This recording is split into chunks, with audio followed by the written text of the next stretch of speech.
ॻोठ जेको आहे ॿुढल पहवर में मौजूदु आहियूं जिते ॻोठणनि खां पुछंदासीं त हीउ जेको प्राइमरी स्कूल आहे जंहिंमें हिन वक़्तु 50 खां जेके वधीक मासूम ॿार तइलीम हासिलु कनि था उन्हनि जो जेको उस्ताद आहे उन जी जेका रिटायरमेंट थी वई आहे ऐं तइलीम खां ते बदिन जे अख़्तियारनि अञा ताईं हिन उस्ताद जे रिटायरमेंट थियण खां पोइ हिते नओं उस्ताद न ॾिनो आहे।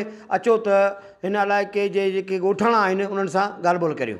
असां टीचर लाइ जाम कोशिशि कई, असांखे हिकिड़ो टीचर बि ॾिनो वियो, हीअ अली असगर थुमरे नाले, इन जॉइनिंग बि न कई, 2-4 ॾींहं में ऑर्डर कैंसिल करे वियो। उन खां बाद में असां एप्लीकेशन ॾिनी वियूं, एप्लीकेशन में असांजी कंहिं बि न ॿुधी।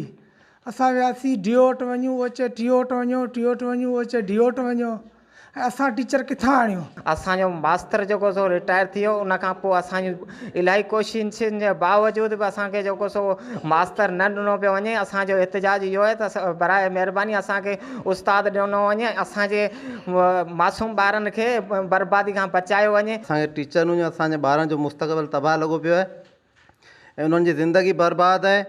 ऐं असांजो ॻोठाणो को वीचारो पढ़ाए थो, कुझु टाइम ॾिए थो, पोइ हलियो थो वञे पंहिंजे कमुकार जे हवाले सां ऐं गुरबत जे हवाले सां मज़दूरी करे थो। ऐं असांखे टीचरनि में असां अॻियां वञूं था त असांखे चवनि था त तव्हां पंहिंजो स्कूल बंदि कयो। हाणे ज़रूरत इन ॻाल्हि जी आहे त तइलीम खाते बदिन जूं जेके एमरजेंसी जूं दवाऊं आहिनि उन्हनि ते अमल कीअं थो थिए।